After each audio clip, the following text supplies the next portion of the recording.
Yeah, Peter Noble here. For the last 6 years, I've owned a 2006 Carrera S Cabriolet, 6-speed. Really enjoyed the car. Did a bunch of mods to it. Did the Fab-Speed exhaust system, complete exhaust headers, the whole thing. Had them do a tune on the car. Put in a DSC suspension module. Did sway bars. Put tires on for the track and tracked it quite a bit and really enjoyed the car. It was a lot of fun and it performed very well. But I always had a hankering for something with a little bit more power, and I've had my eye on something with a turbo, a twin turbo, for the last few years. And yeah, about a couple of years ago, I got pretty serious looking for one. And a couple of months ago, I found this 2010 white Cabriolet. With 40,000 kilometers on it. It was a PDK transmission, which I'm quite happy about. If I had gone with an older car, I would have gone with a stick shift because I would not go with Tiptronic. The car was pretty well equipped the way I wanted it. It had a sports package, sports seats, came with a couple of sets of rims and tires. It had 20-inch black rims on it and had Martini Rossi stripes all over it. It was a pretty ugly looking car when I bought it, at least I thought so anyway. So I had the stripes removed and painted the black wheels, powder coated them white and put them on the car, and it looks pretty sharp, I think, with the white wheels and everything on it. But when I bought it, I decided that I really didn't want to leave it as standard. I want to do some tunes to it. Nothing super major, but just change the exhaust system out, do something like a Cobb tune, and again put the DSC suspension module in, which makes a huge difference on the track. You really notice it there. Change out a set of tires for the track because I have an extra set of rims, and that was pretty well all I wanted to do. I did add the satellite radio because it didn't have that as an aftermarket one. It kind of fitted in the dash, looks pretty good. Didn't have a backup camera, but I bought a wireless backup camera, so I don't have to run wires up to the front, and it works out of the mirror. So I'm quite happy with that as well. But the biggest thing I've seen so far is that there's not much information on the internet about removing the exhaust from the turbo. There's no actual video of anybody doing it, and the write-ups you read about is it's a pretty well a nightmare trying to get the nuts off of the turbo to separate the exhaust from the turbo. Guys have made up special tools, they've heated the bolts and all kinds of things, but you know what, at the end of the day they end up shearing the bolt, especially if they're rusty, or round the nut off, and then you're into a complete mess and a whole bunch of problems. And from what I can see, the proper way to do this is that you remove the bumper wrap, you remove the inner fender, of course you take the wheels off, remove the inner fenders, and take the intercoolers off, and then take the heat shields between the engine and the intercoolers, and now you have access to all the nuts on the turbocharger, and the exhaust can come off. So I thought I would do a video on doing that. I already have the car dismantled, I already have the bumper wrap off, I already have the wheels off, I already have the inner fenders off. I don't think that's, it's pretty well self-explanatory. I have one side done, I have taken it completely off, and I have the other side to do. So what I'll do is I'll show you what it's like when it's done, and show what it's like before we start, and then we'll go through taking off the side that I haven't done and lift the exhaust out of the place. So let's go in the shop now, and we'll get it there. It's on the hoist, and we'll go from there. Well, here we are out in the shop. As you can see, I've already got the bumper wrap off, there's no point me getting into how to do that, as there's lots of videos out there on how that's done. So you remove this bumper wrap, and I'm going to show you the bolts up. I'm fortunate enough that I have a hoist and I don't have to lie on my back to do any of this stuff, but I'm going to put the car up in there, and then you'll be able to see the bolts I'm talking about. So. Now the bolts I'm talking about, the nuts anyway, are the four that are on the turbocharger here. There's one here, there's one here, and they're not too bad. You can get them pretty easily. There's one up on the top here, which you can reach. It's a little awkward, but you can get it off. But this one up in here is virtually impossible to get off. There's no way you can get a wrench on it, but you can't get any leverage. You can't turn it. It's just about impossible. This is a part where the guys make up the special tools and stuff, but you know what? They end up getting more problems than they started with. So what you have to do is you have to remove all of the stuff on that side there. You have to remove this part here, the intercooler of course is there, and once you get this off, you've got access to that top bolt. And I've already done the other side, and I'll show you what it's like once you get it off. Yeah, you can see the other bolt that's hard to get to. Once you get the O2 sensors out of the road, it's really easy to get it off. So, and I'll tell you in a minute about the O2 sensors. Now there are two O2 sensors which have to be taken off to get the exhaust off. As you can see, I've marked some tape on them because to try and get in and unplug them from inside the engine compartment is really difficult. So what I did is I marked them with tape and counted the revolutions that I had to turn them when I took them off, because when you go to put it back on, you'll have to wind up the cable 3 turns, then put it in and then let it tighten up. Otherwise you'll end up with the cable all twisted up when it's finally in the final position. So in this case, it was both sensors. It was 3 full revolutions to get them both off. So when I go to put them back in, I'll wind them up 3 revolutions and then tighten them down. So that's what's involved there. Now the wrenches that were involved to take the nuts off the turbocharger, they were 12 millimeter, and to take the 2 oxygen sensors out, they were 22 millimeters. So that's they'll need there. Open-ended wrench will definitely take the oxygen sensors out, and another one, a ring key, would be better to take these off. You get more grip with it. You can't get a socket on. There's just not enough room in here to get a socket, but you know, a good fitting wrench, a good quality wrench, and you shouldn't have too much trouble taking them off. So here's the tools you're going to need to get the intercooler off and the heat shield off. You're going to need a TP27 torque bit. You're going to need an E10 torque socket, a 13 millimeter socket, a ratchet drive with an extension on it, and a universal coupling if you have it, because one of the nuts in the heat shield is pretty awkward to get at, and that makes it a little easier. A screwdriver and a pair of pliers, and that should pretty well cover everything you need to get it off. So I'll go and show you which ones come off from where. Okay, so the first thing you're going to do is remove these 2 nuts here, which hold on the bottom of the heat shield, but they're also attached to the brackets on the intercooler. So you have to get these 2 out of there. So there's one there, and there's another one right here.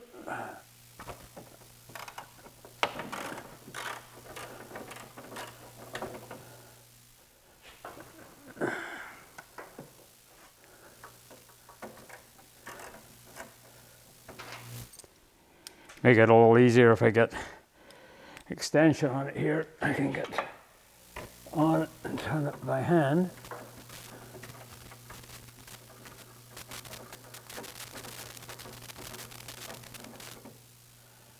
Okay, so once they're off, we're going to move up top now. So the next thing we have to do is we have to remove this screw from in here, and it's with the torque drive bit.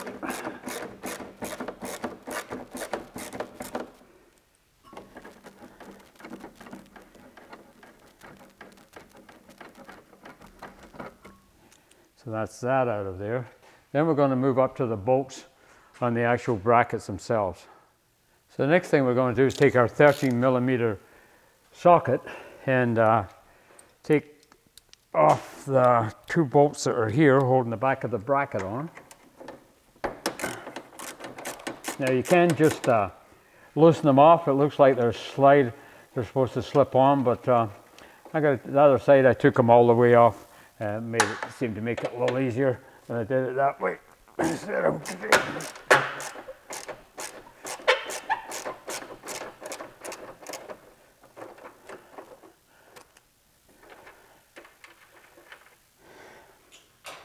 so that's that. The next thing to do is take the clip off of the hose on for the intercooler. So you take one off here, and there'll be another one on the other side. So we're going to move around to the other side now. So the next thing we're going to do is we're going to take the retaining clip off of the bottom hose for the areas for the intercooler, and it just kind of pries off. So done that. Then we're going to remove these 3 bolts, one here,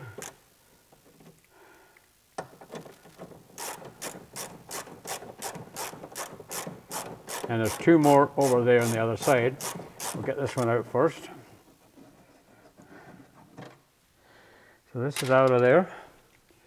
And we take this one here, which is a little tight.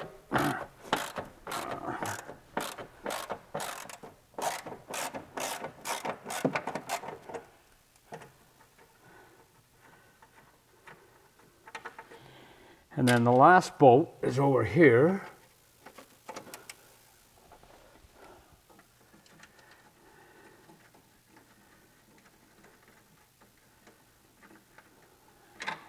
We have that one. Now we want to pull the hose out of the intercooler. So that goes out there.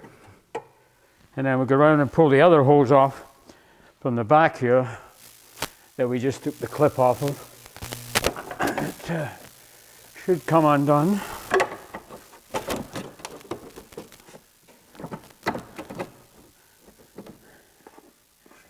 Now, there is one more bolt that kind of gets in the road up here.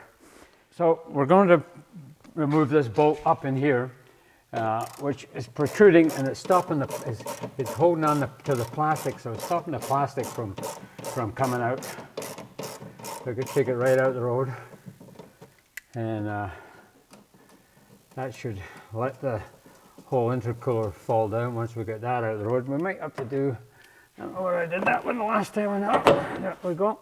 So the intercooler should unhook from there. Okay, it's something that's holding us, so yep, we gotta push it. Gotta free up the heat shield here. The heat shield kind of gets in your road.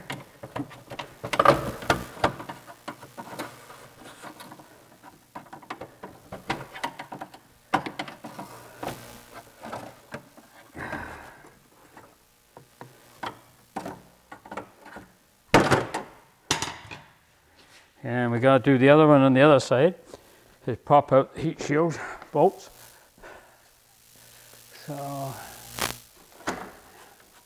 we're out of there. With a little bit of luck now, this thing should lift out the road. Famous last words. There we go. And we have one intercooler off. What I should explain is what I was doing there before the intercooler come off. I was disconnecting these pipes, this one up here and this one here, to pull them free of the intercooler. Then the intercooler freed up and came out. The next thing we have to do is we have to get this heat shield off. There's one bolt up in here which we can get at with the ratchet and the extension. We can get that one off. There's a nut anyway. There's another one which is in a really awkward spot. It is in right under here, Now, the only way we're going to get to that is we're going to have to bend the heat shield up a little bit, and then we need a little tool like this, a little small ratchet, where you can get into plain place, and then you can get this on the nut and take it off. So that's what we're going to do next. So now we have a long extension on the little socket set with 80 millimeter. With a 13 millimeter socket, and that's just a case of we get up on there, and then this will come off. Okay, so we got that one out of the road, and the next thing we have to do is get the back one, but we'll have to put the hoist back down to do that. So okay, so we have the hoist down now. Now we got to get this little gadget, this little tool here, and we get this in. You have to bend the heat shield up a little bit. If you bend the heat shield up a little bit, you can actually get in here with this socket, and you can get on the bottom of the nut here, and just work away very quietly, and working away and working away. I've already loosened it off, so and eventually it will come off. And once you get that off of there, then this whole thing will pull out.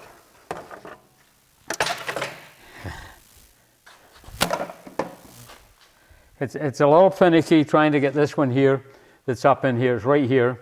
But you can, as long as you can find something like this with a little ratchet you can use on it, it will come off all right. Now we get full access to the bolts on the turbocharger here.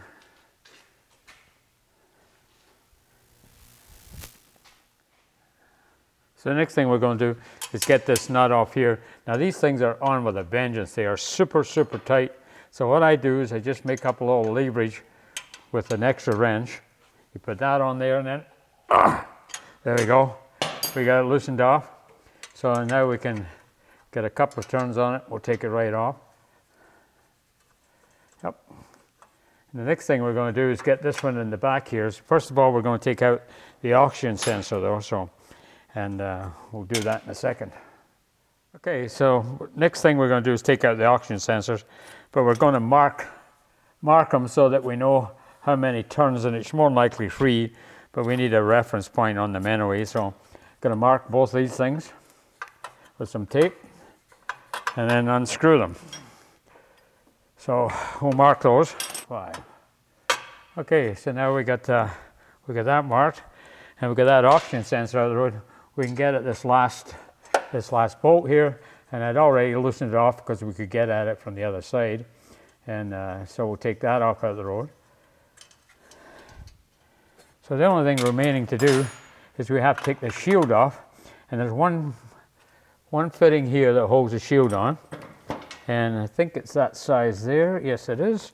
And so we get that, and we'll take this off.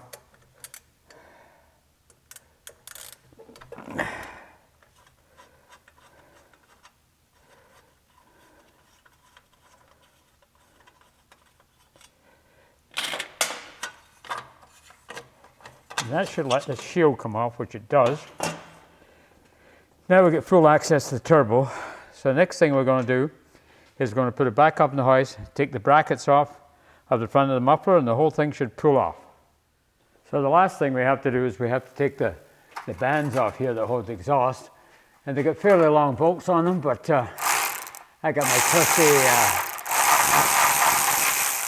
wrench here, and we got that one out,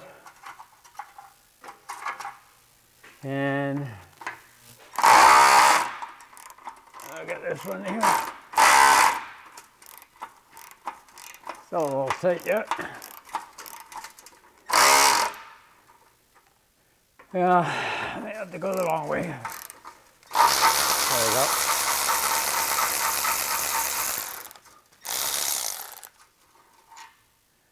Well, that's them off now.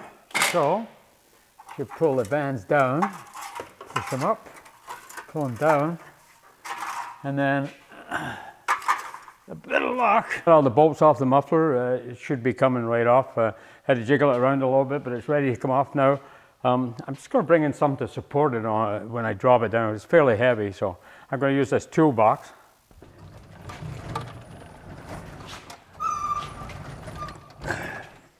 So get that in there. So now we'll see if we can lift this thing out of here. So.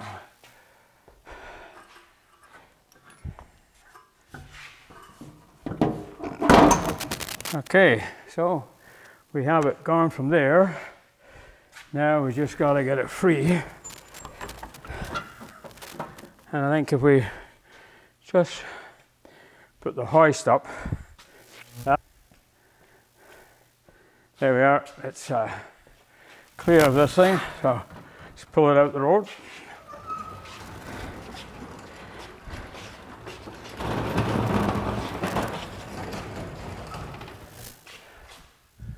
Okay, we're all set now. It's completely off. So I'm just going to go through a few more points that I maybe missed the first time regarding tools and stuff like that. So I'm going to go over to the other side and we'll go through that. So I'd like to just go over a couple of points that possibly that I missed when we were going through this. This bolt up at the top here, all it does, it protrudes out the back and stops the intercooler from coming off. It protrudes and blocks the plastic coming down. So it's a 10mm socket, and just pull it out. And when you get it flush with the bodywork, then that stops impeding the intercooler from coming off. The other thing was the little bolt on here. It's a hex, it's a Torx socket. It's an E10 Torx socket to take this out of here. And the other thing is, I don't really know where you find one of these little ratchets.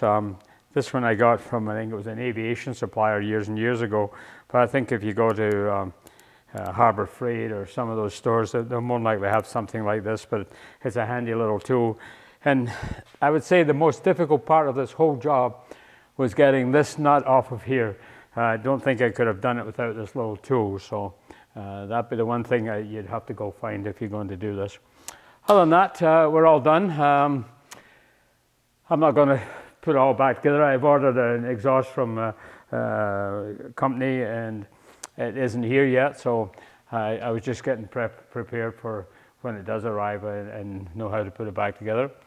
Putting it back together, I'm sure it's pretty straightforward. It's just about the same as we took it off, so it shouldn't be too bad a job. Putting the exhaust onto the turbos, it'd be helpful if you had an extra set of hands, somebody to give you a lift up to put that on there. But other than that, nothing too difficult, I don't think, putting it back together. One thing I should mention, before you can take the plastic, the wrap off, the bumper wrap off, you do have to remove the exhaust tips, otherwise they get in the road, but that's no big thing. And other than that, I think we're all done.